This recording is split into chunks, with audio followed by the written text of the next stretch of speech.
Bartleby, el escribiente. Herman Melville.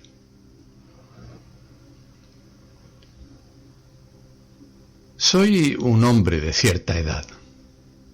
En los últimos 30 años mis actividades me han puesto en íntimo contacto con un gremio interesante y hasta singular, del cual, entiendo, nada se ha escrito hasta ahora: el de los amanuenses o copistas judiciales. He conocido a muchos, profesional y particularmente, y podría referir diversas historias que harían sonreír a los señores benévolos y llorar a las almas sentimentales. Pero a las biografías de todos los amanuenses prefiero algunos episodios de la vida de Bartleby, que era uno de ellos, el más extraño que yo he visto o de quien tenga noticia. De otros copistas yo podría escribir biografías completas. Nada semejante puede hacerse con Bartleby. No hay material suficiente para una plena y satisfactoria biografía de este hombre. Es una pérdida irreparable para la literatura. Bartleby era uno de esos seres de quienes nada es indagable, salvo en las fuentes originales, en este caso exiguas. De Bartleby no sé otra cosa que la que vieron mis asombrados ojos, salvo un nebuloso rumor que figurará en el epílogo. Antes de presentar al amanuense, tal como lo vi por primera vez, conviene que registre algunos datos míos, de mis empleados, de mis asuntos, de mi oficina y de mi ambiente general. Esa descripción es indispensable para una inteligencia adecuada del protagonista de mi relato. Soy, en primer lugar, un hombre que desde la juventud ha sentido profundamente que la vida más fácil es la mejor. Por eso, aunque pertenezco a una profesión proverbialmente enérgica y a veces nerviosa hasta la turbulencia, jamás he tolerado que esas inquietudes conturben mi paz. Soy uno de esos abogados sin ambición que nunca se dirigen a un jurado o solicitan de algún modo el aplauso público. En la serena tranquilidad de un cómodo retiro, realizo cómodos asuntos entre las hipotecas de personas adineradas, títulos de renta y acciones. Cuantos me conocen, considéranme un hombre eminentemente seguro. El finado Juan Jacobo Astor, personaje muy poco dado a poéticos entusiasmos, no titubea en declarar que mi primera virtud era la prudencia, la segunda el método. No lo digo por vanidad, pero registro el hecho de que mis servicios profesionales no eran desdeñados por el finado Juan Jacobo Astor, nombre que reconozco, me gusta repetir porque tiene un sonido orbicular y tintinea como el oro acuñado. Espontáneamente agregaré que yo no era insensible a la buena opinión del finado Juan Jacobo Astor. Poco antes de la historia que narraré, mis actividades habían aumentado en forma considerable. Había sido nombrado para el cargo, ahora suprimido en el estado de Nueva York, de agregado a la Suprema Corte. No era un empleo difícil, pero sí muy agradablemente remunerativo. Raras veces me enojo. Raras veces me permito una indignación peligrosa ante las injusticias y los abusos. Pero ahora me permitiré ser temerario y declarar que considero la súbita y violenta supresión del cargo de agregado por la nueva Constitución como un acto prematuro, pues yo tenía descontado hacer de sus gajes una renta vitalicia y sólo percibí los de algunos años. Pero esto es al margen. Mis oficinas ocupaban un piso alto en el número 10 de Wall Street. Por un lado daban a la pared blanqueada de un espacioso tubo de aire cubierto por una claraboya y que abarcaba todos los pisos. Este espectáculo era más bien manso, pues le faltaba lo que los paisajistas llaman animación. Aunque así fuera, la vista del otro lado ofrecía por lo menos un contraste. En esa dirección las ventanas dominaban sin el menor obstáculo una alta pared de ladrillo, ennegrecida por los años y por la sombra. Las ocultas bellezas de esta pared no exigían un telescopio, pues estaban a pocas varas de mis ventanas, para beneficio de espectadores míopes. Mis oficinas ocupaban el segundo piso. A causa de la gran elevación de los edificios vecinos, el espacio entre esta pared y la mía se parecía no poco a un enorme tanque cuadrado. En el periodo anterior al advenimiento de Bartleby, yo tenía 2 escribientes bajo mis órdenes y un muchacho muy vivo para los mandados. El primero, Turkey, el segundo, Nippers, el tercero, Ginger. Estos son nombres que no es fácil encontrar en las guías. Eran en realidad sobrenombres mutuamente conferidos por mis empleados y que expresaban sus respectivas personas o caracteres. Turkey era un inglés bajo, obeso, de mi edad más o menos, esto es, no lejos de los 60. De mañana, podríamos decir, su rostro era rosado, pero después de las 12, su hora de almuerzo, resplandecía como una hornalla de carbones de Navidad y seguía resplandeciendo, pero con un descenso gradual hasta las 6 de la tarde.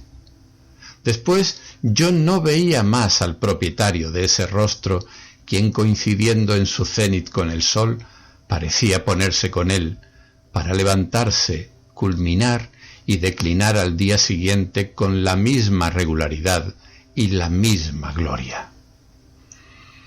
En el decurso de mi vida he observado singulares coincidencias, de las cuales no es la menor el hecho de que el preciso momento en que Turkey, con roja y radiante faz, emitía sus más vívidos rayos, indicaba el principio del periodo durante el cual su capacidad de trabajo quedaba seriamente afectada por el resto del día.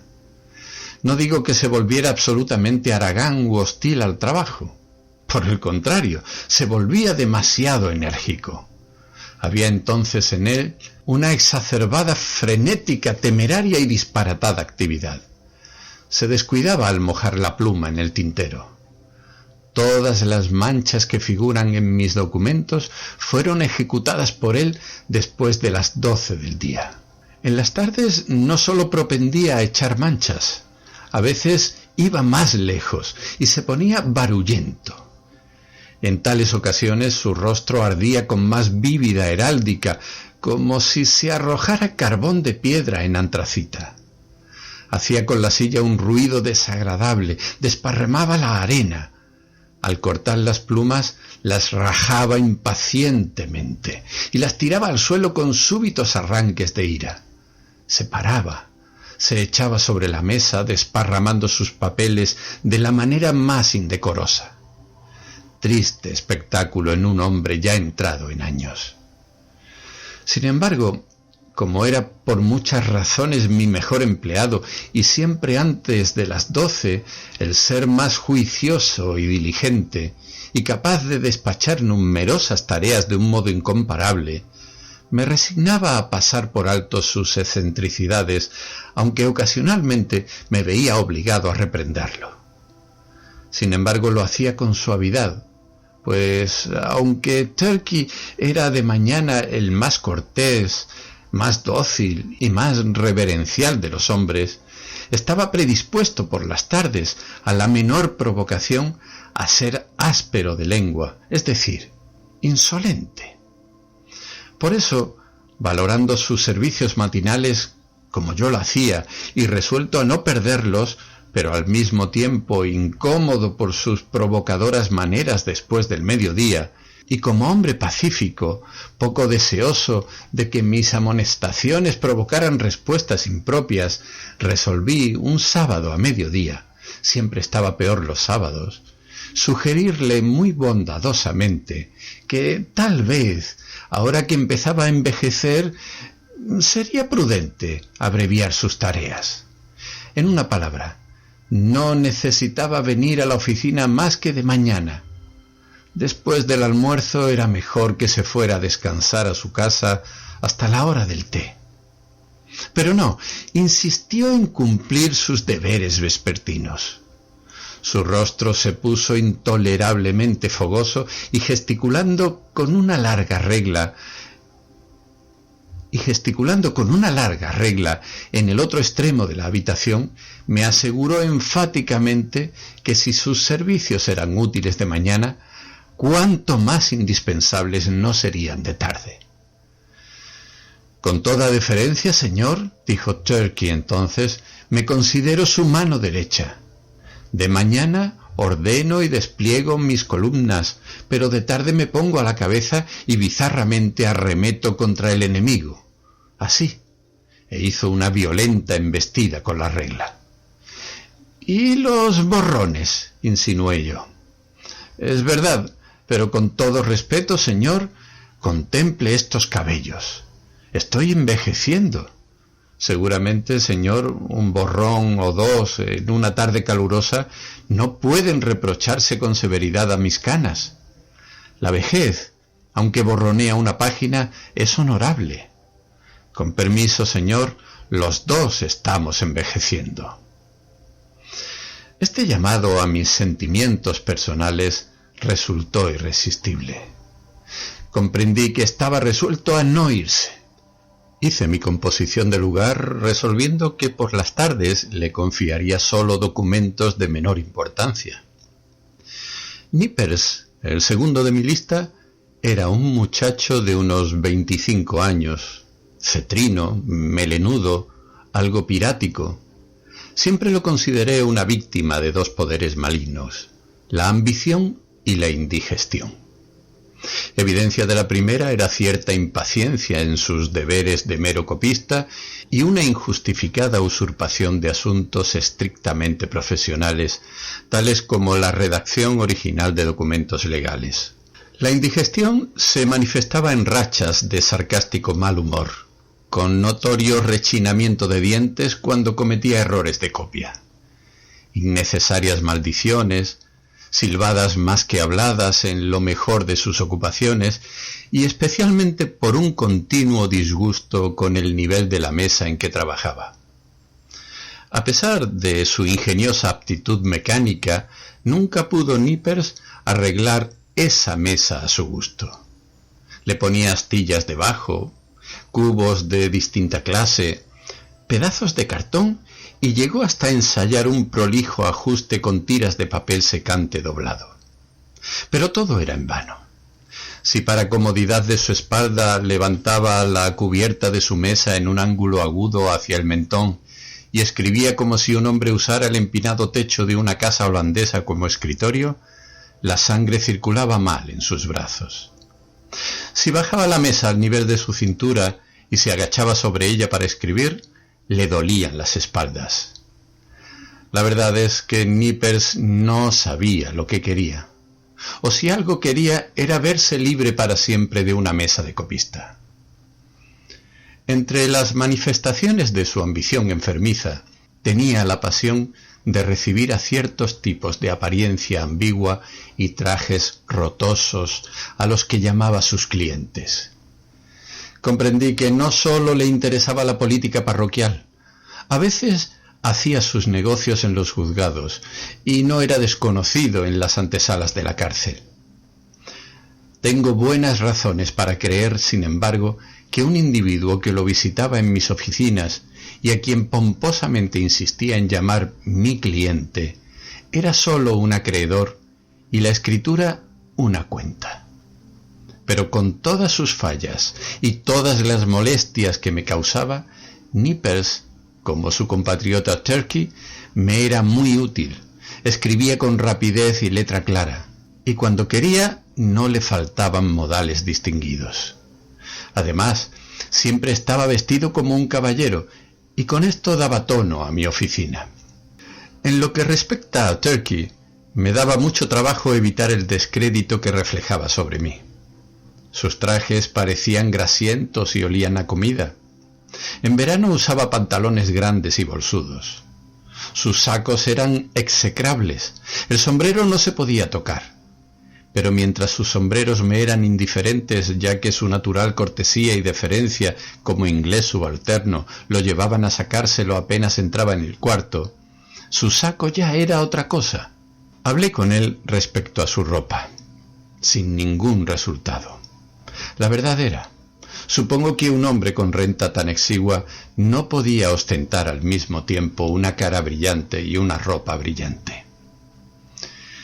Como observó Nippers una vez, Turkey gastaba casi todo su dinero en tinta roja. Un día de invierno le regalé a Turkey un sobretodo mío de muy decorosa apariencia. Un sobretodo gris, acolchado, de gran abrigo, abotonado desde el cuello hasta las rodillas. Pensé que Turkey apreciaría el regalo y moderaría sus estrépitos e imprudencias, pero no. Creo que el hecho de enfundarse en un sobretodo tan suave y tan acolchado ejercía un pernicioso efecto sobre él, según el principio de que un exceso de avena es perjudicial para los caballos. De igual manera que un caballo impaciente muestra la avena que ha comido, así Turkey mostraba su sobretodo. Le daba insolencia. Era un hombre a quien perjudicaba la prosperidad. Aunque en lo referente a la continencia de Turkey yo tenía mis presunciones, en lo referente a Nippers estaba disuadido de que cualesquiera fueran sus faltas en otros aspectos, era por lo menos un joven sobrio. Pero la propia naturaleza era su tabernero, y desde su nacimiento le había suministrado un carácter tan irritable y tan alcohólico que toda bebida subsiguiente le era superflua. Cuando pienso que en la calma de mi oficina Nippers se ponía de pie, se inclinaba sobre la mesa, estiraba los brazos, levantaba todo el escritorio y lo movía, y lo sacudía marcando el piso como si la mesa fuera un perverso ser voluntarioso dedicado a vejarlo y a frustrarlo, claramente comprendo que para Nippers el aguardiente era superfluo. Era una suerte para mí que debido a su causa primordial, la mala digestión, la irritabilidad y la consiguiente nerviosidad de Nippers eran más notables de mañana y que de tarde estaba relativamente tranquilo. Y como los paroxismos de Turkey solo se manifestaban después de mediodía, nunca debí sufrir a la vez las excentricidades de los dos. Los ataques se relevaban como guardias. Cuando el de Nippers estaba de turno, el de Turkey estaba franco, y viceversa. Dadas las circunstancias, era este un buen arreglo. Ginger Nut, el tercero en mi lista, era un muchacho de unos 12 años. Su padre era carrero, ambicioso de ver a su hijo antes de morir en los tribunales y no en el pescante. Por eso lo colocó en mi oficina como estudiante de Derecho, mandadero, barredor y limpiador a razón de $1 por semana. Tenía un escritorio particular, pero no lo usaba mucho. Pasé revista a su cajón una vez. Contenía un conjunto de cáscaras de muchas clases de nueces. Para este perspicaz estudiante, toda la noble ciencia del derecho cabía en una cáscara de nuez. Entre sus muchas tareas, la que desempeñaba con mayor presteza consistía en proveer de manzanas y de pasteles a Turkey y a Nippers. Ya que la copia de expedientes es tarea proverbialmente seca, mis dos amanuenses solían humedecer sus gargantas con helados, de los que pueden adquirirse en los puestos cerca del correo y de la aduana. También solían encargar a Ginger Nut ese bizcocho especial, pequeño, chato, redondo y sazonado con especias, cuyo nombre se le daba. En las mañanas frías, cuando había poco trabajo, Turkey los engullía a docenas como si fueran obleas. Lo cierto es que por un penique venden 6 u 8. Y el rasguido de la pluma se combinaba con el ruido que hacía al triturar las abizcochadas partículas. Entre las confesiones vespertinas y los fogosos atolondramientos de Turkey, recuerdo que una vez humedeció con la lengua un bizcocho de jengibre y lo estampó como sello en un título hipotecario. Estuve entonces en un tris de despedirlo, pero me desarmó con una reverencia oriental diciéndome: «Con permiso, señor, creo que he estado generoso suministrándole un sello a mis expensas». Mis primitivas tareas de escribano de transferencias y buscador de títulos y redactor de documentos recónditos de toda clase aumentaron considerablemente con el nombramiento de agregado a la Suprema Corte. Ahora había mucho trabajo, para el que no bastaban mis escribientes. Requerí un nuevo empleado. En contestación a mi aviso, un joven inmóvil apareció una mañana en mi oficina. La puerta estaba abierta, pues era verano. Reveo esa figura. Pálidamente pulcra, lamentablemente decente, incurablemente desolada. Era Bartleby. Después de algunas palabras sobre su idoneidad, lo tomé, feliz de contar entre mis copistas a un hombre de tan morigerada apariencia que podría influir de modo benéfico en el arrebatado carácter de Turkey y en el fogoso de Nippers. Yo hubiera debido decir que una puerta vidriera dividía en dos partes mis escritorios, una ocupada por mis amanuenses, la otra por mí. Según mi humor, las puertas estaban abiertas o cerradas. Resolví colocar a Bartleby en un rincón junto a la portada, pero de mi lado, para tener a mano a este hombre tranquilo en caso de cualquier tarea insignificante. Coloqué su escritorio junto a una ventanita en ese costado del cuarto que originariamente daba a algunos patios traseros y muros de ladrillos, pero que ahora, debido a posteriores construcciones, aunque daba alguna luz, no tenía vista alguna. A 3 pies de los vidrios había una pared, y la luz bajaba de muy arriba, entre 2 altos edificios, como desde una pequeña abertura en una cúpula. Para que el arreglo fuera satisfactorio, conseguí un alto biombo verde que enteramente aislara a Bartleby de mi vista, dejándolo sin embargo al alcance de mi voz. Así, en cierto modo, se aunaban sociedad y retiro. Al principio Bartleby escribió extraordinariamente. Como si hubiera padecido un ayuno de algo que copiar, parecía hartarse con mis documentos. No se detenía para la digestión, trabajaba día y noche, copiando a la luz del día y a la luz de las velas. Yo, encantado con su aplicación, me hubiera encantado aún más si él hubiera sido un trabajador alegre. Pero escribía silenciosa, pálida, mecánicamente. Una de las indispensables tareas del escribiente es verificar la fidelidad de la copia, palabra por palabra. Cuando hay 2 o más amanuenses en una oficina, se ayudan mutuamente en este examen, uno leyendo la copia, el otro siguiendo el original. Es un asunto cansado, insípido y letárgico. Comprendo que para temperamentos sanguíneos resultaría intolerable. Por ejemplo, no me imagino al ardoroso Byron sentado junto a Bartleby, resignado a cotejar un expediente de 500 páginas escritas con letra apretada. Yo ayudaba en persona a confrontar algún documento breve, llamando a Turkey o a Nippers con este propósito. Uno de mis fines al colocar a Bartleby tan a mano detrás del biombo era aprovechar sus servicios en estas ocasiones triviales. Al 3er día de su estada, y antes de que fuera necesario examinar lo escrito por él, la prisa por completar un trabajito que tenía entre manos me hizo llamar súbitamente a Bartleby.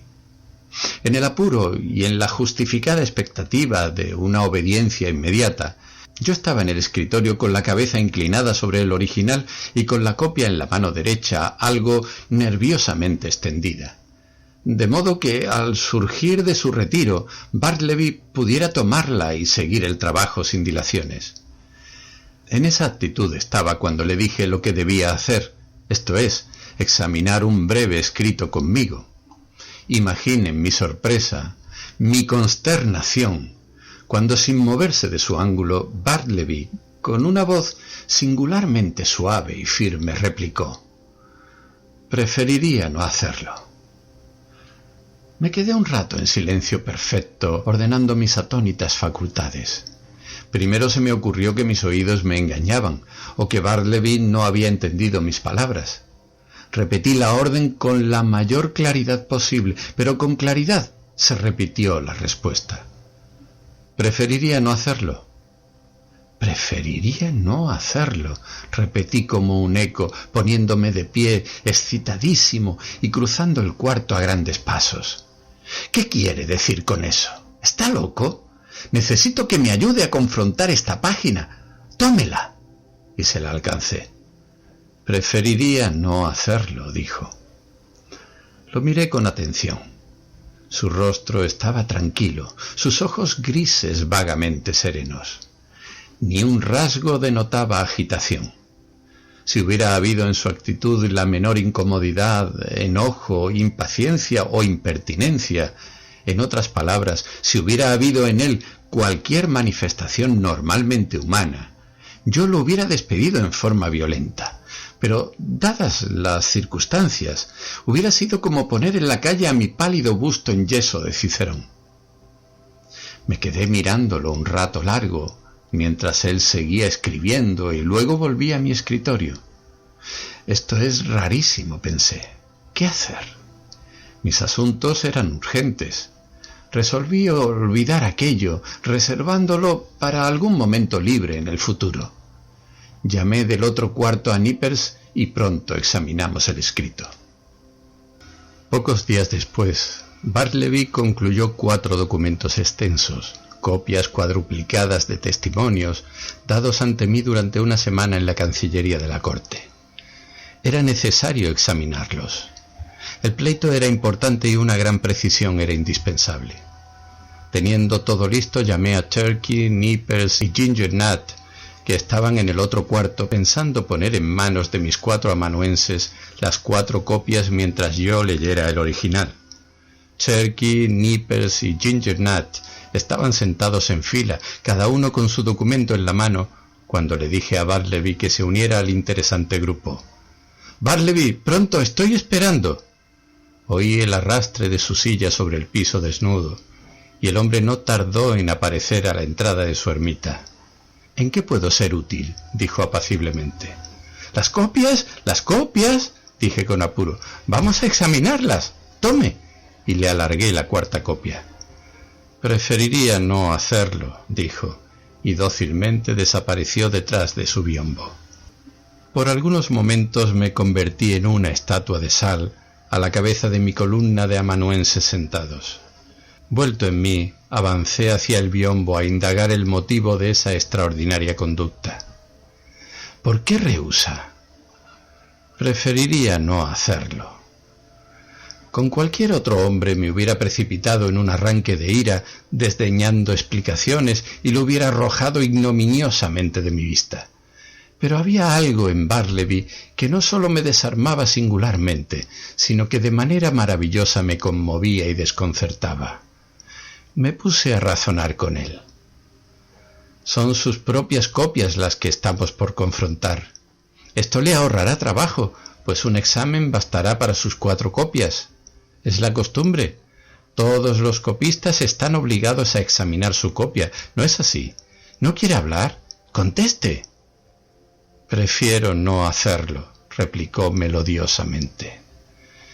Me pareció que mientras me dirigía a él, consideraba con cuidado cada aserto mío, que comprendía por entero el significado, que no podía contradecir la irresistible conclusión, pero que al mismo tiempo alguna suprema consideración lo inducía a contestar de ese modo.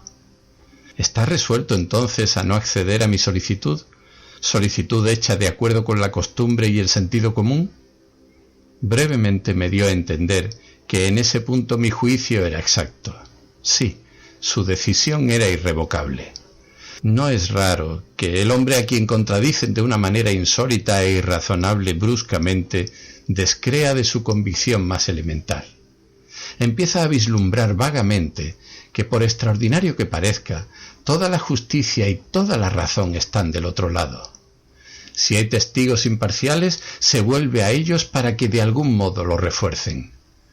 «Turkey», dije, «¿qué piensa de esto? ¿Tengo razón?» «Con todo respeto, señor», dijo Turkey en su tono más suave, «creo que la tiene». «Nippers, ¿qué piensa de esto?»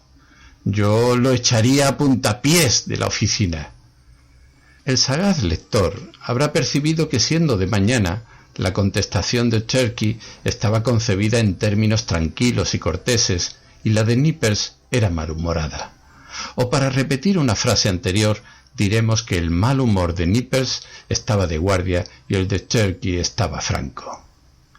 «Ginger Nut», dije, ávido de obtener en mi favor el sufragio más mínimo, «¿qué piensas de esto?»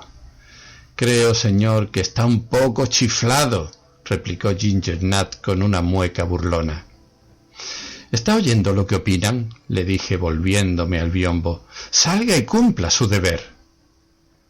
No condescendió a contestar. Tuve un momento de molesta perplejidad, pero las tareas surgían, y otra vez decidí postergar el estudio de este problema a futuros ocios.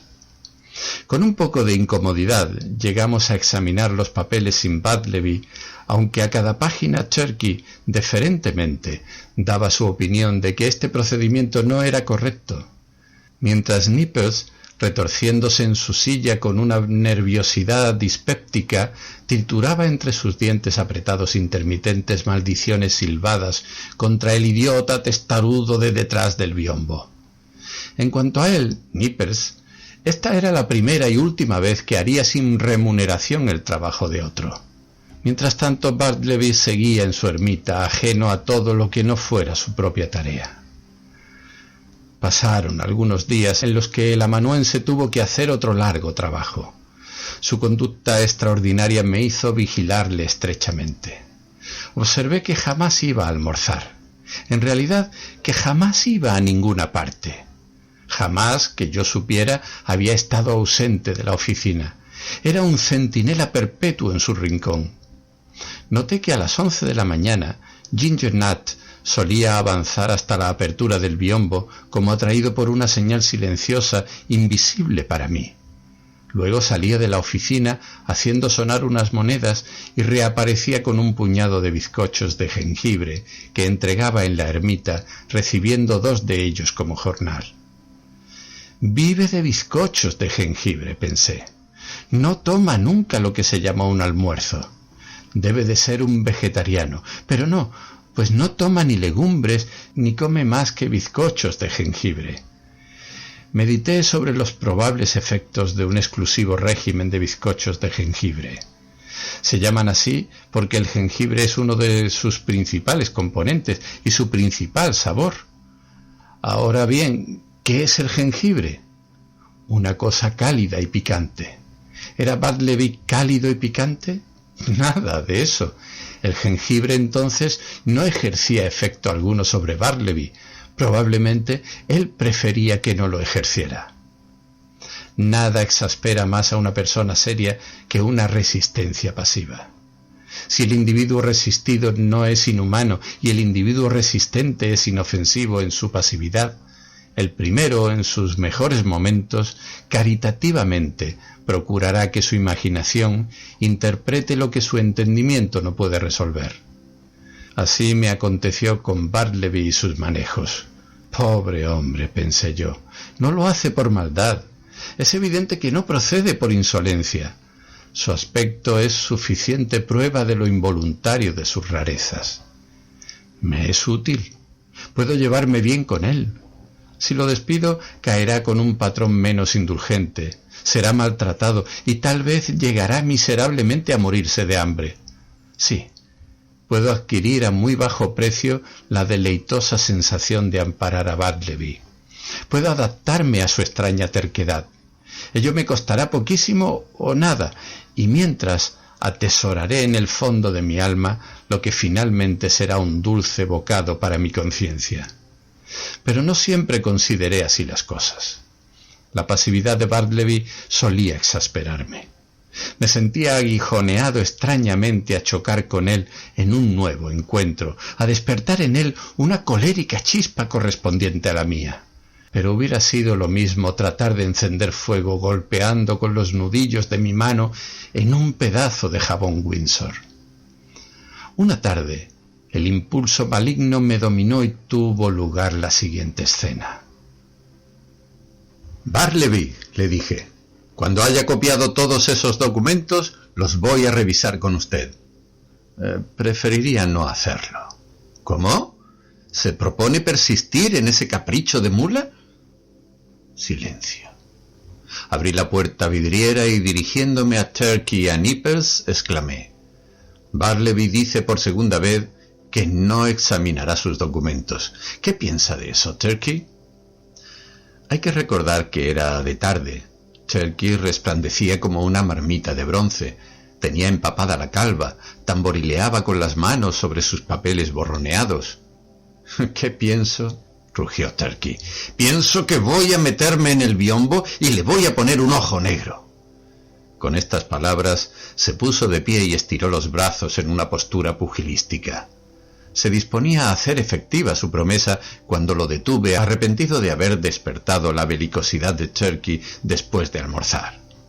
Siéntese, Turkey, le dije, y oiga lo que Nippers va a decir. ¿Qué piensa, Nippers? ¿No estaría plenamente justificado despedir de inmediato a Bartleby? Discúlpeme, esto tiene que decidirlo usted mismo. Creo que su conducta es insólita y ciertamente injusta hacia Turkey y hacia mí. Pero puede tratarse de un capricho pasajero. Ah, exclamé. Es raro ese cambio de opinión. Usted habla de él ahora con demasiada indulgencia. Es la cerveza, gritó Turkey. Esa indulgencia es efecto de la cerveza. Nippers y yo almorzamos juntos. Ya ve qué indulgente estoy yo, señor. ¿Le pongo un ojo negro? Supongo que se refiere a Bartleby. No, hoy no, Turkey, repliqué. Por favor, baje esos puños. Cerré las puertas y volví a dirigirme a Bartleby. Tenía un nuevo incentivo para tentar mi suerte. Estaba deseando que volviera a rebelarse. Recordé que Bartleby no abandonaba nunca la oficina. Bartleby, le dije, Ginger Nut ha salido. Cruce a correo, ¿quiere? Era a 3 minutos de distancia. Y vea si hay algo para mí. Preferiría no hacerlo. ¿No quiere ir? Lo preferiría así. Pude llegar a mi escritorio y me sumí en profundas reflexiones. Volvió mi ciego impulso. ¿Habría alguna cosa capaz de procurarme otra ignominiosa repulsa de este necio tipo sin un cobre? ¿Mi dependiente asalariado? ¿Qué otra cosa perfectamente razonable habría que con seguridad rehusara hacer? ¡Bartleby! Silencio. ¡Bartleby! Más fuerte. Silencio. ¡Bartleby!, vociferé. Como un verdadero fantasma, cediendo a las leyes de una invocación mágica, apareció al tercer llamado. Vaya al otro cuarto y dígale a Nippers que venga. Preferiría no hacerlo, dijo con respetuosa lentitud y desapareció mansamente. Muy bien, Bartleby, dije con voz tranquila, aplomada y serenamente severa, insinuando el inalterable propósito de alguna terrible y pronta represalia. En ese momento proyectaba algo por el estilo. Pero pensándolo bien, y como se acercaba la hora de almorzar, me pareció mejor ponerme el sombrero y caminar hasta casa, sufriendo con mi perplejidad y mi preocupación. Lo confesaré. Como resultado final quedó establecido en mi oficina que un pálido joven llamado Bartleby tenía ahí un escritorio, que copiaba al precio corriente de 4 céntimos la hora, 100 palabras, pero que estaba exento permanentemente de examinar su trabajo y que ese deber era transferido a Turkey y a Nippers, sin duda en gracia de su mayor agudeza. Ítem, el susodicho Bartleby no sería llamado a evacuar el más trivial encargo. Y si se le pedía que lo hiciera, se entendía que preferiría no hacerlo. En otras palabras, que rehusaría de modo terminante. Con el tiempo me sentí considerablemente reconciliado con Bartleby. Su aplicación, su falta de vicios, su laboriosidad incesante, salvo cuando se perdía en un sueño detrás del biombo, su gran calma, su ecuánime conducta en todo momento, hacían de él una valiosa adquisición. En primer lugar, siempre estaba ahí. El primero por la mañana, durante todo el día, y el último por la noche. Yo tenía singular confianza en su honestidad. Sentía que mis documentos más importantes estaban perfectamente seguros en sus manos.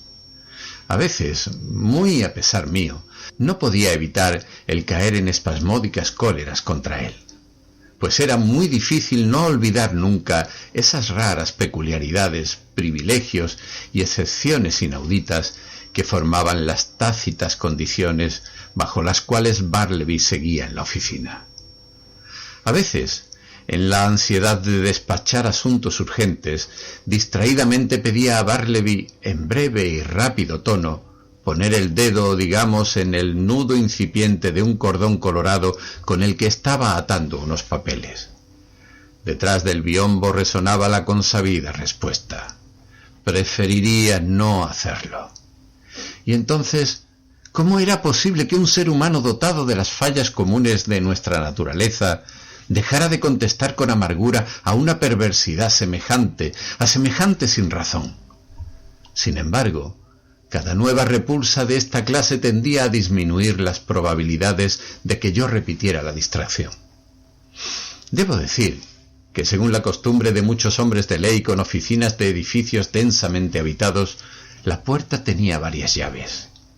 Una la guardaba una mujer que vivía en la buhardilla, que hacía una limpieza a fondo una vez por semana y diariamente barría y sacudía el departamento.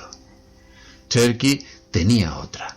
La tercera yo solía llevarla en mi bolsillo y la cuarta no sé quién la tenía.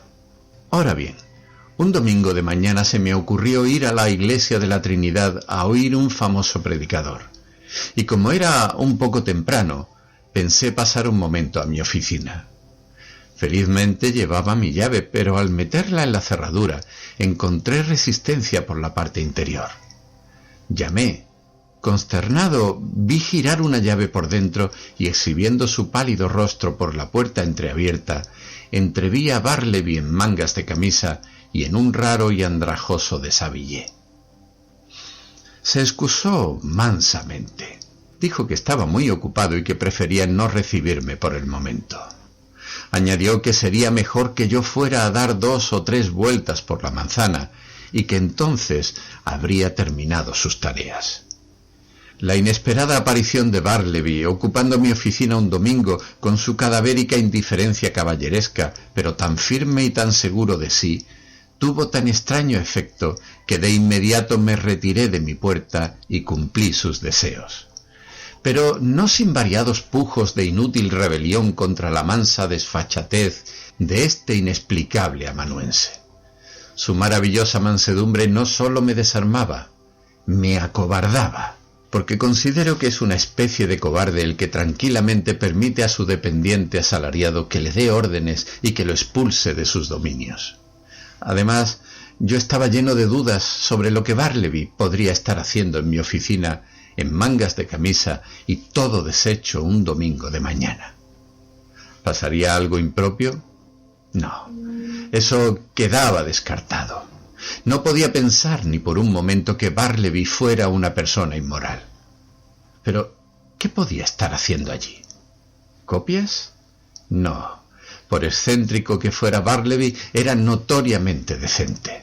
Era la última persona para sentarse en su escritorio en un estado vecino a la desnudez.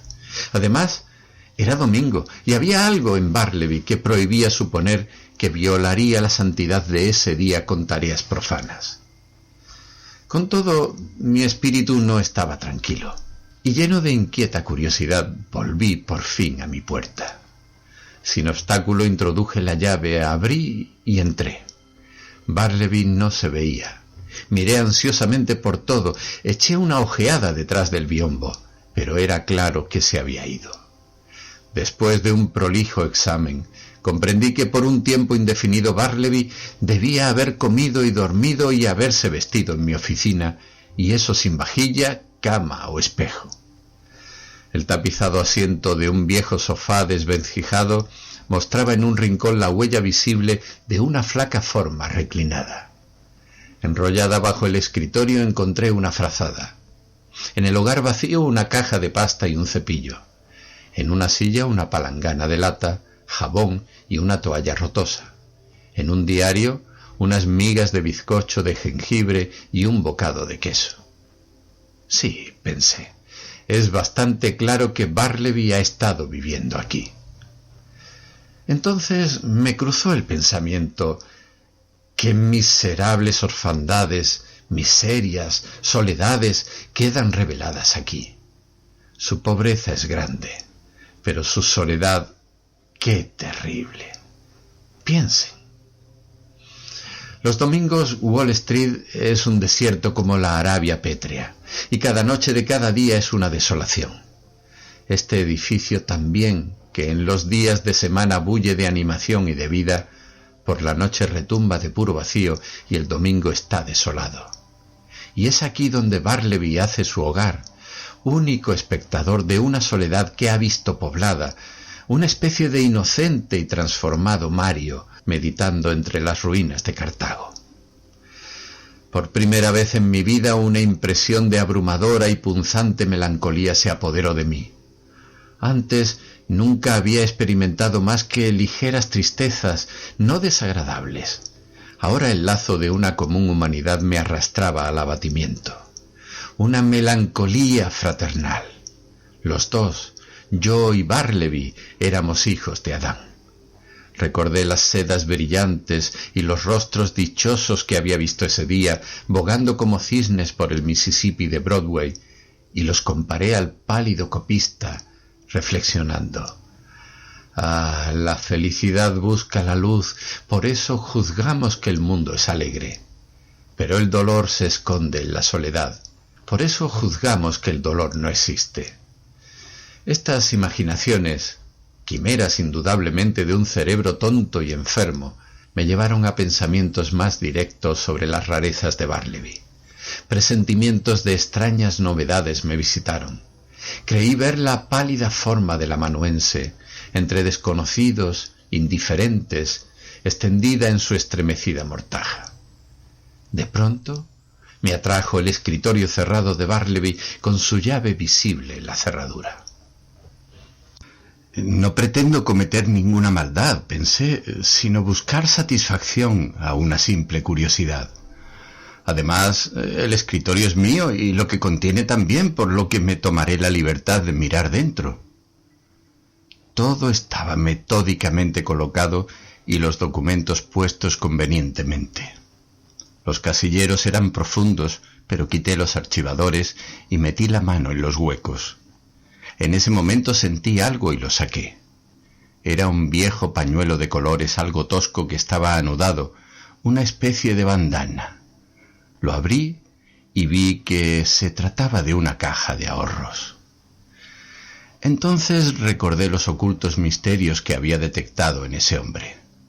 Recordaba que nunca hablaba excepto para contestar, que aunque en los descansos tenía bastante tiempo para sí mismo, nunca lo había visto leer ni siquiera un periódico, que durante largos periodos se quedaba de pie mirando hacia afuera al muro de ladrillo a través de la sombría ventana que había detrás de su mampara. Estaba casi seguro de que nunca visitaba un refectorio o una casa de comidas, pues su pálida cara indicaba con claridad que nunca bebía cerveza como Turkey, ni siquiera té o café como otros, que nunca iba a ningún sitio en particular que yo supiera. Nunca salía a dar un paseo a no ser efectivamente el que en ese mismo momento se estaba dando. Que había rehusado a decir quién era o de dónde era, o si tenía familiares en el mundo. Que aunque era muy delgado y estaba muy pálido, nunca se quejaba de tener una salud enfermiza.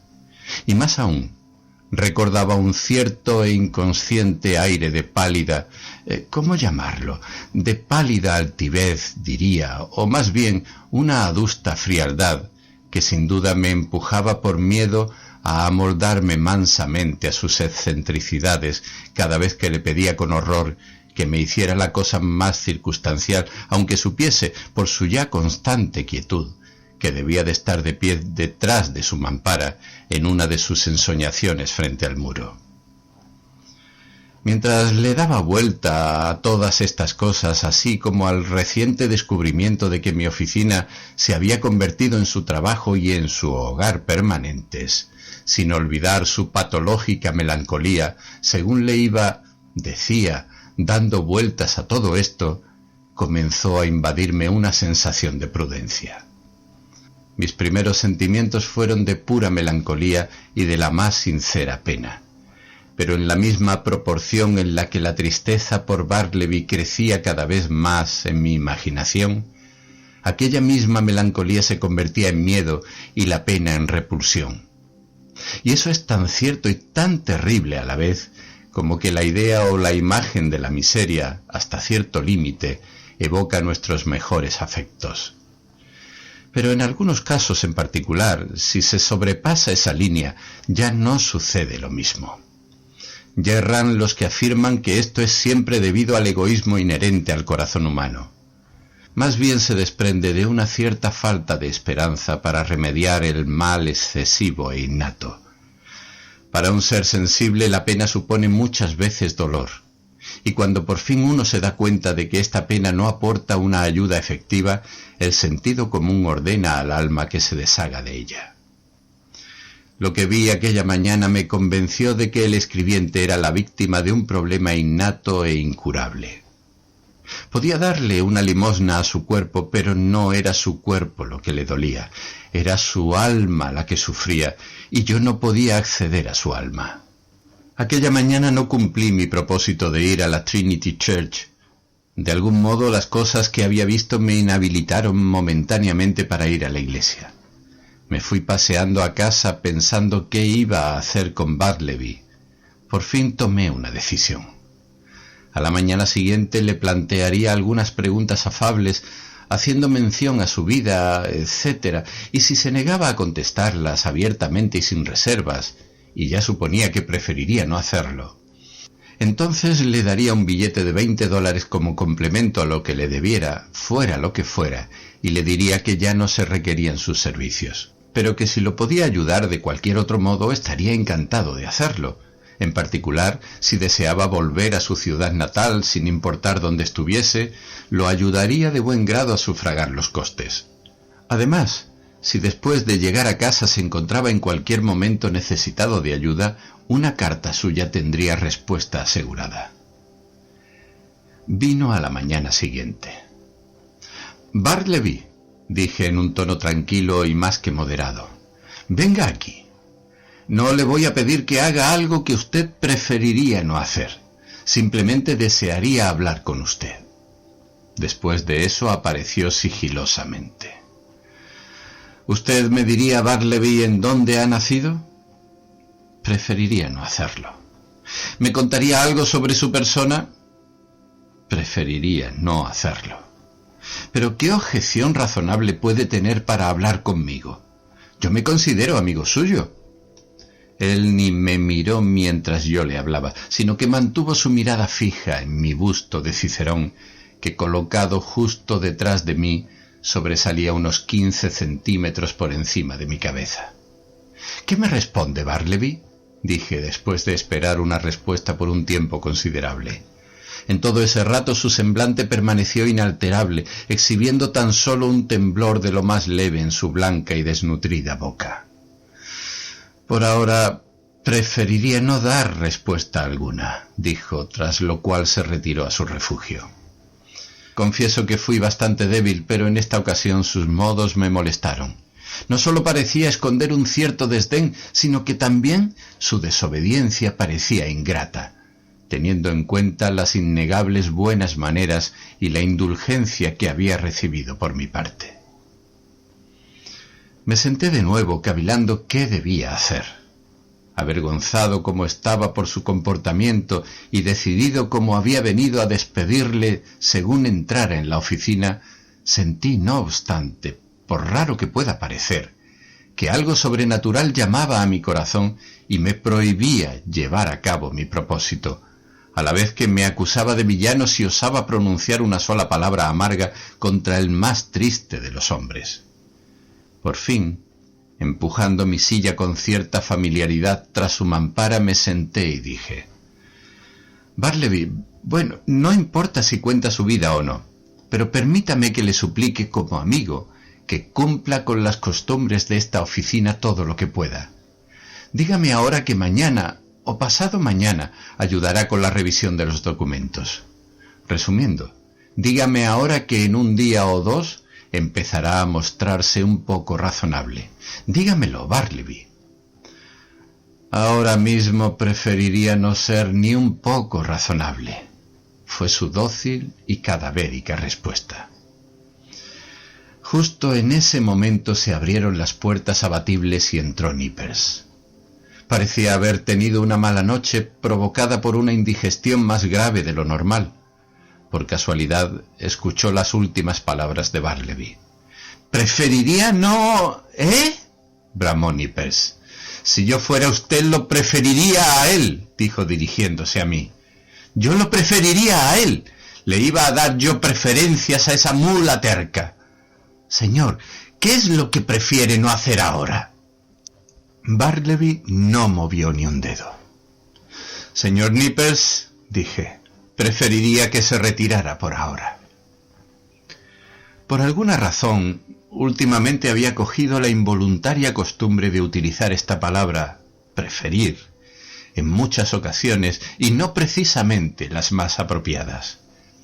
Y temblaba al pensar que mi contacto con el escribiente ya me había afectado psicológicamente y de una manera seria. ¿Qué otra aberración más grave podía presentarse todavía? Tal aprensión sirvió para decidirme por una vía sumaria. Mientras Nippers se marchaba con semblante avinagrado, amén de malhumorado, ahí llegaba Turkey afable y respetuoso. «Con permiso, señor», dijo. «Ayer estuve pensando aquí en Bartleby y creo que si simplemente prefiriese ingerir 1 litro de buena cerveza todos los días, eso sería más que bueno para enderezarlo y para hacer que ayudara a revisar sus documentos». «Así que usted también usa la palabra», dije algo nervioso. «¿Qué palabra, señor?» «Preferiría quedarme solo», dijo Bartleby, ofendido por ser acosado en su privacidad. «Esa es la palabra, Turkey, esa», dije. «Ah, preferir. Ah, sí, una palabra extraña. Yo nunca la uso, pero señor, como iba diciendo, si él tan solo prefiriese... Turkey», interrumpí, «por favor, ¿se puede retirar?» «Por supuesto, señor, si usted prefiere que lo haga». Al abrir las puertas abatibles para retirarse, Nippers logró verme desde su escritorio y me preguntó si prefería papel azul o blanco para la copia de cierto documento. Aparentemente no hizo ningún énfasis en la palabra preferir. Estaba claro que se le había escapado. Sin querer se le había ido la lengua. Pensé para mis adentros, sin duda tengo que deshacerme de un demente que en alguna medida ha aturdido la lengua, si no la cabeza, de mis empleados e incluso la mía. Pero pensé que resultaba prudente no despedirle de inmediato. Al día siguiente me di cuenta de que Bartleby no hacía nada sino permanecer de pie ante su ventana, en su ensoñación frente al muro. A la pregunta de por qué no escribía, dijo que había decidido no volver a escribir. «¿Por qué no? ¿Por qué ahora?» «¿Y qué será lo siguiente?», exclamé. «¿No va a volver a escribir?» «Nunca más». «¿Y cuál es la razón?» «Usted puede ver el motivo por sí mismo», contestó con indiferencia. Lo miré fijamente y percibí que sus ojos parecían apagados y vidriosos. En ese instante se me ocurrió que la diligencia sin precedente con la que había copiado durante las primeras semanas de su estancia conmigo junto a esa ventana tan sombría podría haberle dañado la vista. Me llegó al alma. Dije algo por compasión.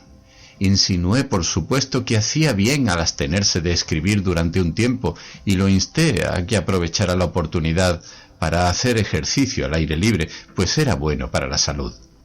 Sin embargo, no lo hizo.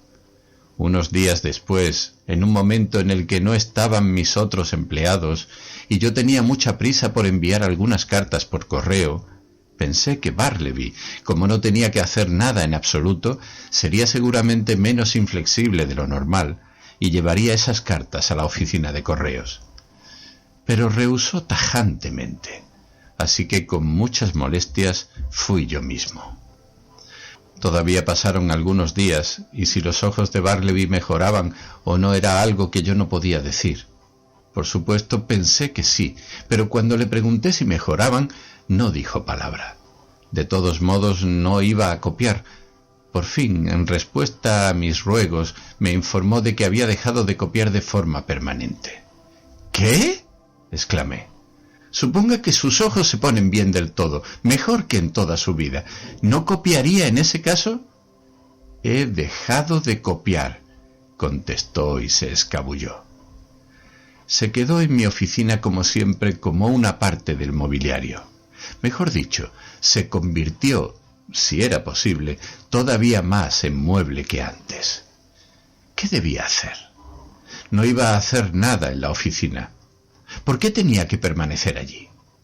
De hecho, se había convertido para mí en una rueda de molino, no solo inservible como collar, sino también dolorosa de llevar. Sin embargo, me daba mucha pena. No digo más que la verdad cuando digo que sentía cierto desasosiego, y todo por su culpa. Si tan solo hubiera mencionado a un familiar o a un amigo, yo le habría escrito una carta al momento para rogarle que se llevara a ese pobre hombre a un lugar adecuado. Pero parecía estar solo, absolutamente solo en el universo. Los restos de un naufragio en medio del Atlántico. Finalmente, las obligaciones ligadas a mi negocio imperaban sobre cualquier otro factor. De la manera más amable que pude, le dije a Bartleby que en 6 días debía abandonar la oficina sin condiciones. Le avisé de que debía tomar medidas entretanto para encontrar alguna otra morada. Me ofrecía ayudarlo en el intento si él mismo daba el primer paso en la mudanza. Y cuando por fin se vaya Bartleby, añadí, velaré porque usted no se marche totalmente desamparado. 6 días a partir de este instante. Una vez expiró ese plazo, eché un vistazo detrás de su mampara y ¡sorpresa! Allí estaba Bartleby. Me abotoné el abrigo, me puse derecho y avancé despacio hacia él. Lo toqué en un hombro y le dije, «Ha llegado el momento. Debe abandonar este lugar. Lo siento por usted. Aquí tiene el dinero, pero debe marcharse». «Preferiría no hacerlo», contestó dándome la espalda todavía. «Debe marcharse». Permaneció en silencio. Por entonces tenía una confianza infinita en la comprobada honradez de este hombre. Como normalmente soy muy dejado con los botones de la camisa y todas esas cosas, él estaba constantemente devolviéndome las monedas de 6 centavos o los chelines que se me caían al suelo. Así que nadie pensará que mi posterior manera de actuar fuese algo extraordinario. «Bartleby», dije, «le debo $12. Aquí tiene 32. Los 20 extras son suyos. ¿Va a aceptarlos?». Y le acerqué los billetes. Pero él ni se movió. «Entonces los dejaré aquí», y los puse en la mesa, debajo de un pisapapeles. A continuación, después de coger el sombrero y el bastón, me fui hacia la puerta, me volví pausadamente y añadí, «Bartleby, una vez haya sacado sus cosas de esta oficina, cierre la puerta, por supuesto, pues, excepto usted, ya se han marchado todos para lo que queda del día. Por favor, ponga también la llave debajo del felpudo y así mañana la podré coger yo. Ya no lo volveré a ver. Entonces, adiós. Si en lo sucesivo, en su nueva morada, puedo serle de ayuda, no deje de avisarme por medio de carta. Adiós, Bartleby. Vaya con Dios». Pero no contestó ni una palabra. Como la última columna de un templo en ruinas, permaneció de pie, en silencio y solo, en medio de la habitación desierta. Mientras volvía andando a casa meditabundo, mi vanidad le ganó la batalla a mi piedad. No podía sino vanagloriarme en gran manera por la gestión magistral que había llevado a cabo para deshacerme de Bartleby. Magistralmente, digo. Y así le debe parecer a cualquier persona imparcial. Lo maravilloso de mi proceder parecía estribar en su perfecta serenidad. No hubo groseras fanfarronadas, ni ningún tipo de bravuconadas, ni coléricas intimidaciones, ni grandes zancadas por la habitación de allá para acá, soltando impetuosas órdenes para que Bartleby se largase rápidamente con sus trastos de mendigo. Nada parecido. Sin pedirle a Bartleby a voz en grito que se marchara, tal y como hubiera hecho un talento inferior, di por hecho que iba a marcharse. Y a partir de esta hipótesis construí todo lo que tenía que decir. Cuanto más pensaba en cómo había actuado, más encantado estaba. Sin embargo, a la mañana siguiente, al despertarme, me surgieron las dudas. De alguna manera, con el sueño se me habían pasado los humos de la vanidad. Uno de los momentos más serenos y acertados que tiene un hombre es justo por la mañana, al despertarse. Mi intervención parecía la más sagaz, pero solo en teoría. La dificultad residía en cómo resultaría en la práctica. Haber asumido la marcha de Bartleby fue una idea realmente preciosa, pero después de todo, esta hipótesis era solo mía y no de Bartleby. El quid era no si yo había asumido que iba a dejarme, sino más bien si él preferiría hacerlo. Era un hombre de preferencias más que de hipótesis. Después del desayuno me fui andando hasta el centro, pensando en las posibilidades que había a favor y en contra. Unas veces pensaba que todo se evidenciaría como un fracaso miserable y encontraría a Bartleby allí en mi oficina como de costumbre. Otras veces me parecía verdad que iba a ver su silla vacía. Y así continué dando bandazos. En la esquina de Broadway con Canal Street vi a un grupo de gente acalorada manteniendo una discusión de lo más seria. «Apuesto lo que sea a que no», dijo una voz mientras yo pasaba. «¿A que no se va?» «Hecho», dije. «¿Cuánto apuesta?» Ya me estaba metiendo instintivamente la mano en el bolsillo para sacar dinero cuando recordé que era día de elecciones. Las palabras que había oído no guardaban relación con Bartleby, sino con el éxito o fracaso de algún candidato a la alcaldía. En mi resuelta cabeza había imaginado, eso fue lo que sucedió, que todo Broadway compartía mi entusiasmo y estaba debatiendo la misma cuestión que yo. Pasé de largo, eternamente agradecido porque gracias al tumulto de la calle se ocultó mi despiste pasajero. Como pretendía, llegué antes de lo normal a la puerta de la oficina. Me quedé de pie un rato escuchando. Todo estaba tranquilo. Debía de haberse ido. Intenté mover el pomo. La puerta estaba cerrada. Sí, mi maniobra había funcionado a las 1000 maravillas. De hecho, debía de haberse evaporado. Sin embargo, una cierta melancolía se mezclaba con esto. Casi sentía pena por haber tenido un éxito brillante. Estaba buscando a tientas la llave que Bartleby debía haberme dejado debajo del felpudo, y por accidente di un golpe con una rodilla en un panel, produciendo un ruido como si hubiera llamado. Desde dentro sonó una voz por respuesta. «Todavía no, estoy ocupado». Era Bartleby. Me quedé estupefacto. Por un instante permanecí como el hombre a quien pipa en boca mató un rayo estival hace tiempo en Virginia. Murió una cálida tarde sin una sola nube y en su propia ventana, que estaba abierta. Sobre ella permaneció recostado aquella tarde de ensueño hasta que alguien le tocó y se desplomó. «No se ha marchado», mascullé por fin. Pero otra vez, obedeciendo a ese extraordinario dominio que el inescrutable escribiente ejercía sobre mí, dominio del cual, a causa de mi irritación, no podía escapar del todo, bajé las escaleras despacio y salí a la calle. Mientras daba la vuelta al edificio, en este estado de perplejidad sin precedentes, empecé a meditar qué debía hacer después. Sacar al hombre de un empujón era algo que no podía hacer. Echarlo a base de insultos tampoco. Llamar a la policía resultaba una idea desagradable, y sin embargo permitirle disfrutar de su cadavérico triunfo sobre mí, esto también era algo en lo que no podía pensar. ¿Qué había que hacer?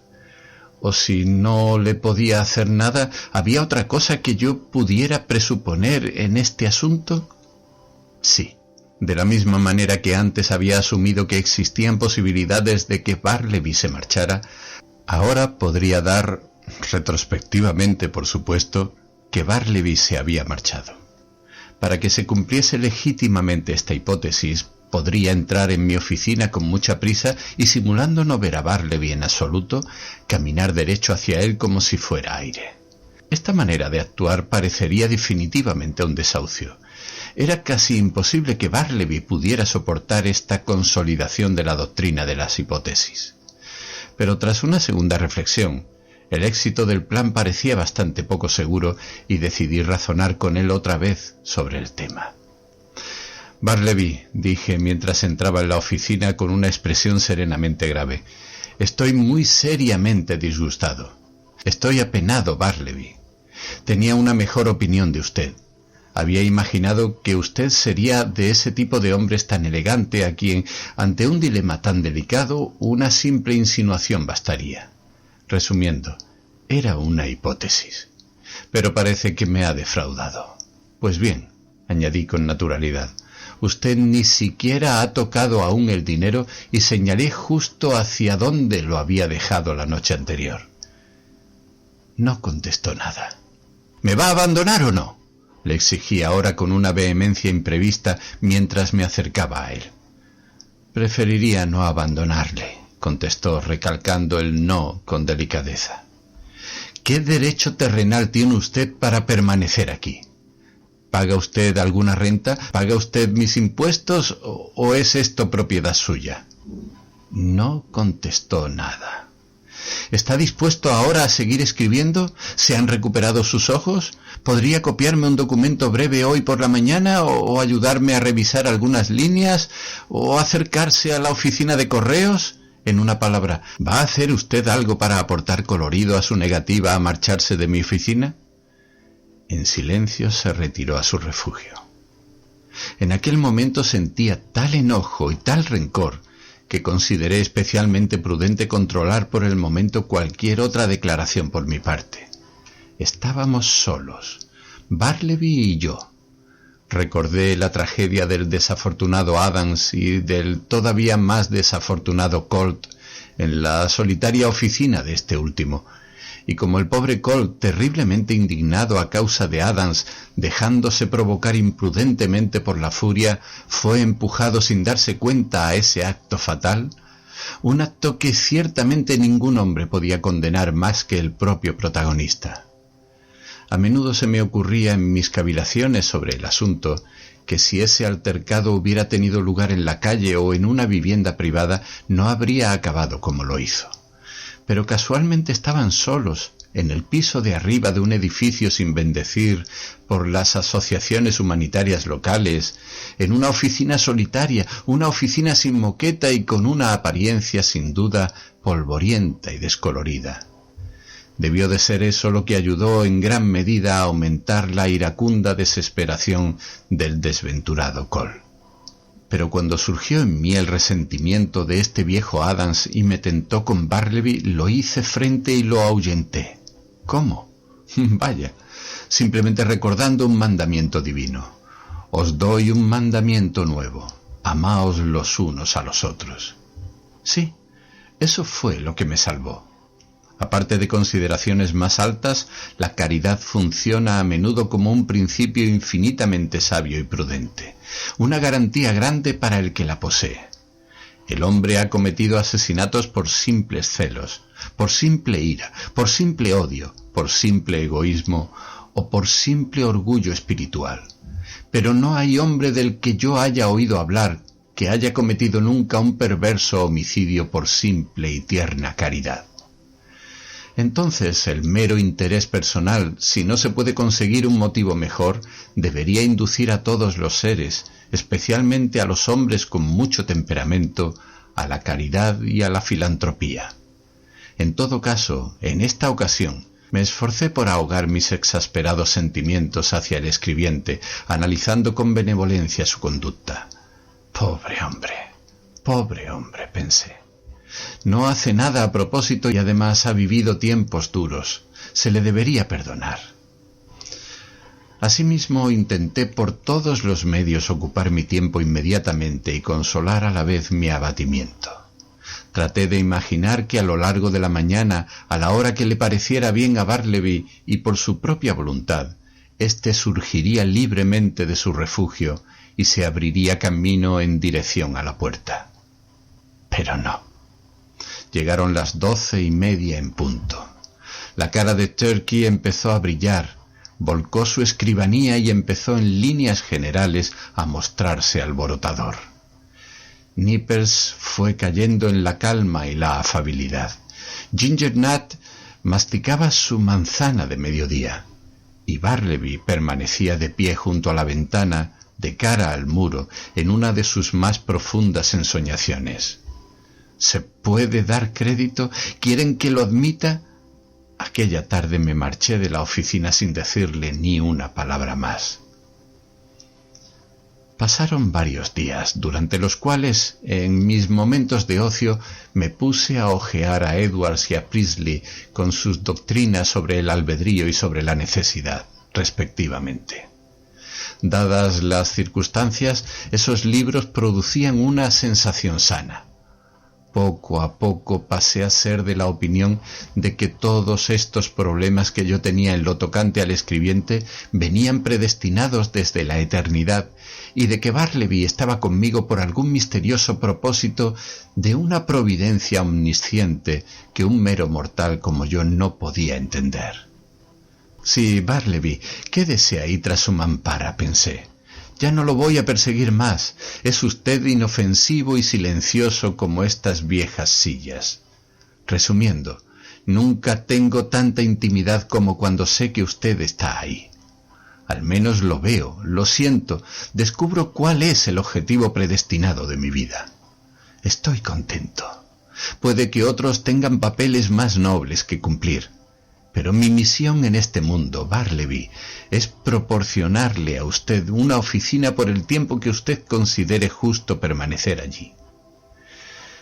Creo que este esquema mental, sabio y bendito, me habría acompañado siempre de no haber sido por los comentarios no solicitados, amén de poco caritativos, que me fueron impuestos por los amigos de profesión que venían a la oficina. Pero así es. A menudo sucede que el contacto constante con mentes intolerantes agota finalmente las mejores determinaciones de los más generosos. Aunque sin duda, si lo pienso, no es nada raro que a la gente que venía a la oficina le sorprendiera el extraño aspecto del misterioso Bartleby y que además se sintieran tentados a dejar caer ciertas observaciones siniestras sobre él. En alguna ocasión, uno de los abogados que trabajaba conmigo pasó por la oficina sin encontrar allí a nadie excepto al escribiente. Entonces trató de obtener información exacta en lo tocante a mi paradero, pero Bartleby, sin prestar atención a sus frívolas palabras, permaneció de pie inmóvil en medio de la sala. Así que después de contemplarle en esa posición durante un rato, el abogado se marchó, sin saber más que cuándo había llegado. En otra ocasión tuvo lugar una audiencia y teníamos la habitación llena de abogados y testigos. Cuando la actividad empezó a acelerarse, uno de los letrados, muy ocupado, viendo que Bartleby estaba totalmente ocioso, le pidió que fuera a su oficina, a la del letrado, a coger algunos documentos para él.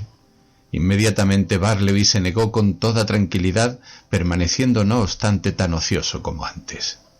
En ese momento el abogado le echó una mirada y se volvió hacia mí. ¿Y qué podía yo decir? Al final me hicieron tomar conciencia de que en todo el círculo de conocidos de la profesión circulaba un rumor de incredulidad en referencia a la criatura extraña que mantenía en mi oficina. Esto me preocupaba mucho. Además se apoderó de mí el siguiente planteamiento, la posibilidad de que terminara siendo un hombre longevo y continuara ocupando mi oficina, negando mi autoridad, dejando perplejas a mis visitas, desacreditando mi reputación profesional y lanzando cierto pesimismo por el lugar, de que mantuviera cuerpo y alma unido hasta el último momento gracias a sus ahorros, pues seguramente no gastaría más que 5 centavos al día, y de que tal vez terminara viviendo más que yo y reclamando la propiedad de mi oficina en base al derecho adquirido por su ocupación continuada.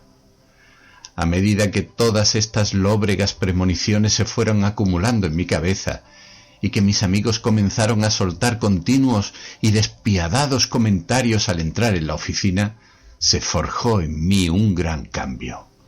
Decidí reunir todas mis facultades para deshacerme de este intolerable íncubo para siempre. Antes de empezar a darle vueltas en la cabeza a cualquier complicado proyecto que no obstante se adaptara a este fin, lo primero que hice fue simplemente sugerirle a Bartleby la conveniencia de su marcha definitiva. En un tono sereno y serio, confié la idea a su prudente y madura consideración. Pero después de tomarse 3 días para meditar, me informó de que su primera resolución se mantenía sin cambios, resumiendo, que seguía prefiriendo permanecer conmigo.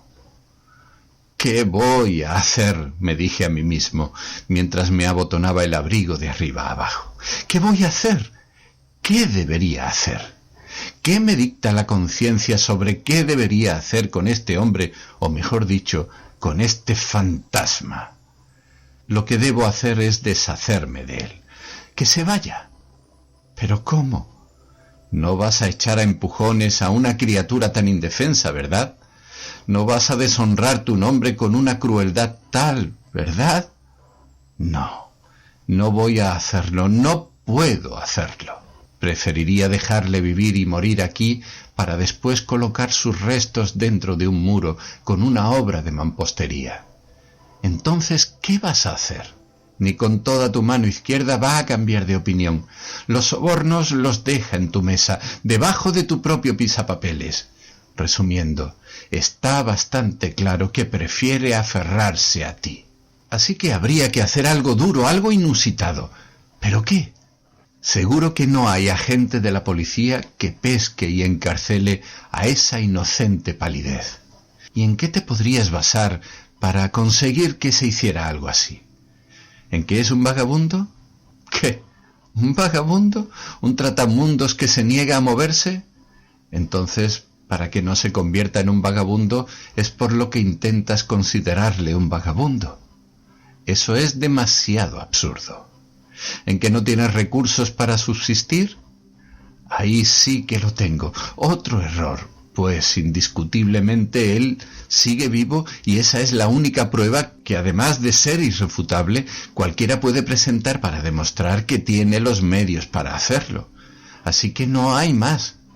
Como no me va a abandonar, debo ser yo el que le abandone a él.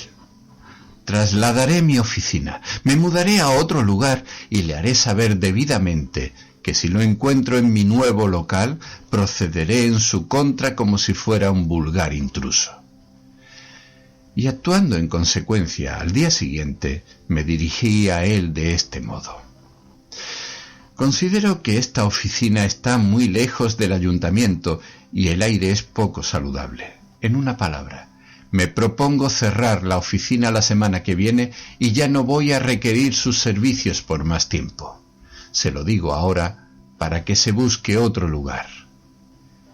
Él no respondió y yo no dije nada más. Llegó el día señalado. Yo había contratado a unos hombres para que viniesen con sus carretas. Estos entraron en la oficina y lo sacaron todo en unas horas, ya que en realidad había pocos muebles. En todo momento el escribiente permaneció de pie detrás de su mampara. Mampara que, siguiendo mis órdenes, sacaron en último lugar. Una vez la retiraron, plisada como si se tratara de un gran pliego, lo dejaron allí, cual yerto inquilino en una habitación desnuda. Me quedé en la entrada observándole un instante, mientras algo me reprendía desde dentro. Volví a entrar con la mano en el bolsillo y el corazón en un puño. «Adiós, Bartleby, me marcho. Adiós. Que Dios le bendiga. Y tome esto», dijo poniéndole algo en la mano. Pero cayó al suelo. Después, aunque suene raro, me despegué de él a la fuerza. de quien tanto había deseado deshacerme. Una vez me instalé en mi oficina nueva, mantuve la puerta cerrada durante 1 o 2 días, sufriendo grandes sobresaltos cada vez que oía pisadas por los pasillos. Sufriendo grandes sobresaltos cada vez que oía pisadas por los pasillos. Cuando, después de ausentarme brevemente, volvía a la oficina, me paraba en el umbral de la puerta un instante y antes de dar la vuelta a la llave, escuchaba con atención. Pero esos miedos fueron baldíos. Bartleby nunca se acercó a mí. Pensaba que ya todo iba bien cuando un desconocido con aspecto de perturbado me hizo una visita. Preguntó si yo era la persona que había estado ocupando hacía poco las oficinas del número de Wall Street. Lleno de premoniciones, contesté afirmativamente. «Entonces, señor», dijo el desconocido, que resultó ser un abogado, «usted es responsable del hombre que dejó allí. No quiere copiar nada, se niega a todo, dice que prefiere no hacerlo, y se niega a abandonar la oficina». «Lo siento mucho, señor», dije con supuesta tranquilidad, aunque con cierto estremecimiento interior. «Pero no me une nada con el hombre al que alude. Ni es mi pariente, ni es aprendiz mío, como para que usted me haga responsable de él». «En nombre de Dios, ¿quién es?». «Desde luego no puedo darle información, no sé nada de él. En otro tiempo le di trabajo como copista, pero ya desde hace tiempo no hace nada para mí». «Entonces yo me encargaré de ponerlo en su sitio. Buenos días, señor». Pasaron algunos días y no oí nada más, y aunque a menudo sentí el impulso caritativo de hacerles una visita y ver al pobre Bartleby, no obstante algo me retuvo, una cierta aprensión, un no sé qué. «Ya se ha acabado todo con él, ahora sí», empecé a pensar por fin cuando, pasada otra semana, no tuve más noticias. Pero al día siguiente, según llegué a la oficina, me encontré a varias personas esperando en la puerta, en un elevado estado de excitación nerviosa. «¡Ese es el hombre! ¡Ahí viene!», gritó el primero, a quien reconocí por ser el abogado que me había visitado anteriormente. «Usted debe llevárselo, señor, pero ya», gritaba, mientras avanzaba hacia mí una persona corpulenta que había entre ellos y a quien yo conocía, pues era el dueño del número de Wall Street. «Estos caballeros, mis inquilinos, ya no pueden soportarlo más. El señor B», dijo señalando al abogado, «lo ha sacado de su despacho y ahora insiste en rondar por el edificio con toda normalidad, sentándose sobre los pasamanos de las escaleras por el día y durmiendo en el portal por la noche. Los clientes están dejando las oficinas. Hay miedo de que se produzca un altercado. Tiene usted que hacer algo y sin demorarse». Aterrado me replegué ante este torrente. De buen grado me habría encerrado en mi oficina nueva. Insistía en vano en que Bartleby no era nada mío, no más que lo que era para cualquier otro. Pero fue en vano. No fui la última persona conocida que había tenido algo que ver con él, y ellos me obligaron a rendir cuentas. Así que, por miedo a salir en los periódicos, tal y como amenazó sutilmente una persona allí presente, reconsideré el asunto y dije finalmente que si el abogado me concertaba una cita secreta con el escribiente en su propia oficina, la del abogado, esa misma tarde intentaría por todos los medios deshacerme del incordio del que se estaba quejando. Subí las escaleras de mi vieja guarida y allí estaba Bartleby, sentado en silencio en la barandilla del rellano. «¿Qué está haciendo aquí, Bartleby?», dije. «Sentado en la barandilla», contestó con suavidad. Le hice una señal para que entrara en la oficina del abogado, que por entonces se había marchado. «Bartleby», dije, «¿es usted consciente de que está siendo motivo de una gran tribulación para mí al insistir en ocupar el portal después de haberle echado de la oficina?» No hubo respuesta. «Pues bien, una de estas dos cosas tiene que suceder. O bien hace usted algo, o le van a hacer algo a usted. Así que, ¿a qué clase de trabajo le gustaría dedicarse? ¿Le gustaría volver a copiar para alguien? No. preferiría no cambiar nada.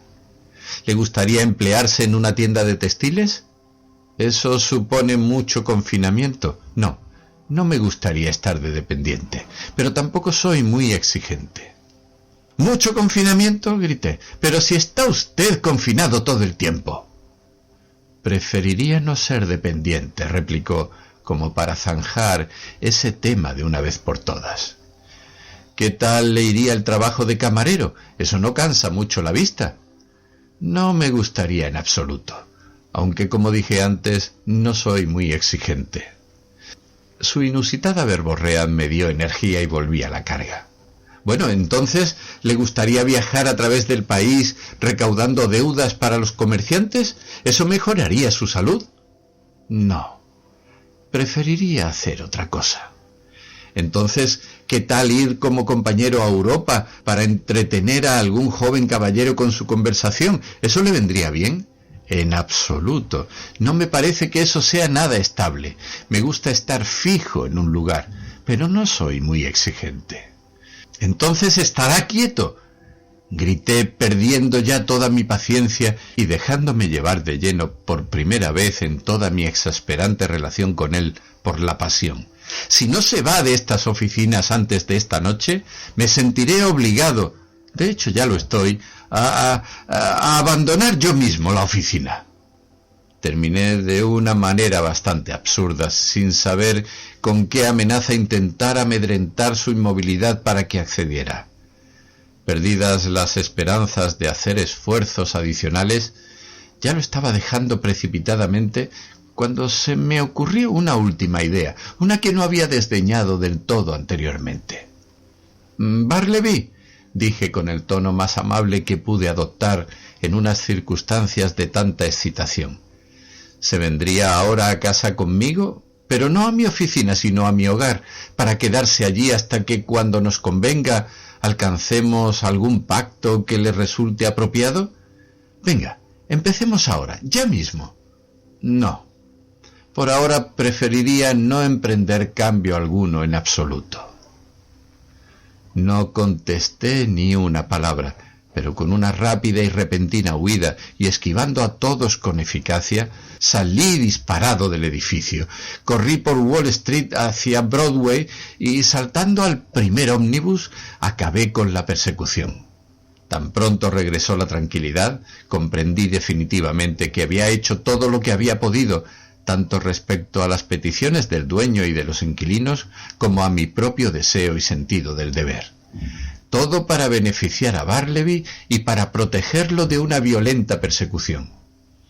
Me esforcé entonces por mantenerme totalmente libre de preocupaciones y en paz, y mi conciencia me legitimaba en el intento, aunque de hecho la cosa no tuvo tanto éxito como hubiera deseado. Tenía tanto miedo de que el dueño y sus enfurecidos inquilinos me persiguieran incesantemente que dejé mi negocio en manos de Nippers por unos días. Me marché con mi coche de caballos por la parte alta de la ciudad y por la periferia, cruzando a Jersey City y a Hoboken y visitando fugazmente Manhattanville y Astoria. De hecho, durante aquellos días viví prácticamente en el coche. Cuando volví de nuevo a la oficina, ¡sorpresa!, había una nota del dueño sobre mi mesa. La abrí con manos temblorosas. Me informaba de que él, autor de la misma, había llamado a la policía y de que se habían llevado a Bartleby a las tumbas por vagabundo. Además, puesto que sabía de él más que nadie, me rogaba que me presentara allí e hiciera la conveniente declaración de los hechos. Estas noticias supusieron para mí un conflicto. Al principio me indignó, pero después llegué a aprobarlo.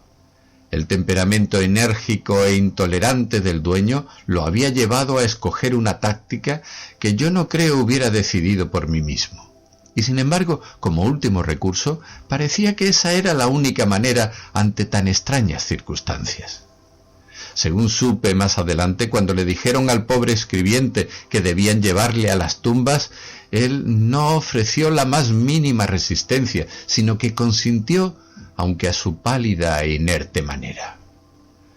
Algunos indulgentes y curiosos transeúntes se unieron al grupo, y con uno de los agentes de policía a la cabeza llevando a Bartleby cogido del brazo, la silente procesión comenzó a desfilar en medio del ruido, del calor y del júbilo que las estruendosas vías públicas ofrecían a mediodía. El mismo día que recibí el aviso, fui a las tumbas o, hablando con propiedad, a la cárcel. Busqué al oficial encargado y le expuse el motivo de mi visita, tras lo cual me informó de que el individuo que yo describía estaba dentro. Entonces le aseguré al funcionario que Bartleby era un hombre completamente honrado, con quien tenían que ser absolutamente clementes a pesar de su inexplicable excentricidad. Conté todo lo que sabía y acabé sugiriendo que, en la medida de lo posible, fueran indulgentes durante su reclusión, hasta que se pudiera encontrar una salida menos drástica, aunque en realidad no sabía cuál. De cualquier modo, si no había otra solución para este asunto, la Casa de la Beneficencia debería aceptarlo. Supliqué entonces que me concedieran una entrevista. Como no tenía ningún cargo vergonzante y era una persona bastante sosegada e inofensiva en sus maneras, le permitieron andar libremente por toda la prisión y en particular por los patios interiores de hierba. Así que allí lo encontré, de pie, solo, en el más tranquilo de los patios, con la cara vuelta hacia un muro de gran altura, mientras alrededor, desde las estrechas rendijas de las ventanas de la prisión, creí ver los ojos de asesinos y ladrones acechándolo. —¿Bartleby? —Yo lo conozco —dijo sin darse la vuelta—, y no quiero contarle nada. —No fui yo quien lo trajo aquí, Bartleby —dije profundamente afligido por la insinuación de su sospecha—. Este sitio no debería ser una deshonra para usted. No hay nada reprochable que implique su estancia aquí. Y ve, no es un lugar tan triste como se podría pensar. Mire, se ve el cielo y hay hierba. Sé en dónde estoy, contestó, y ya no volvería a decir nada más. Así que lo dejé allí. Al entrar en el pasillo de nuevo, me abordó un hombre con un delantal, grandón y metido en carnes, que señalando toscamente con el pulgar por encima del hombro, dijo: —¿Es aquel amigo suyo? —Sí. —¿Y quiere morir de hambre? Si es eso lo que él quiere, deje que subsista con el rancho de la prisión y ya está. —¿Quién es usted? —pregunté, sin saber qué hacer con esa persona de charla tan oficiosa en un lugar como aquel. —Soy el encargado de la comida.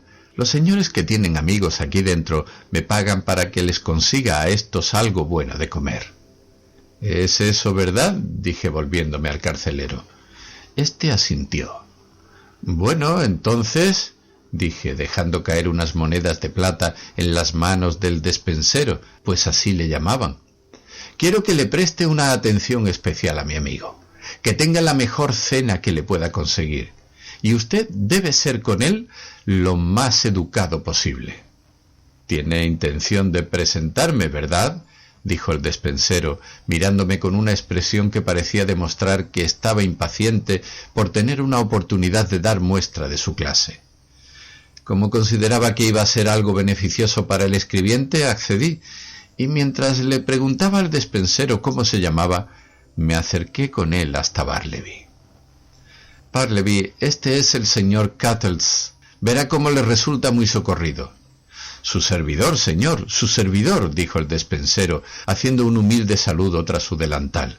Espero que se encuentre bien aquí. Tierras espaciosas, apartamentos frescos, señor. Espero que se quede con nosotros durante un tiempo. Intentaremos hacérselo agradable. —Señor, ¿podemos la señora Cattles y yo disfrutar de su compañía a la hora de la cena en el cuarto privado de la señora Cattles? —Hoy preferiría no cenar —dijo Bartleby mientras se apartaba—. Me sentaría mal. No estoy acostumbrado a cenar. Y dicho esto, se fue despacio a la otra parte del recinto, colocándose de cara al muro. —¿Cómo es posible? —dijo el despensero, dirigiéndose a mí con una mirada de sorpresa.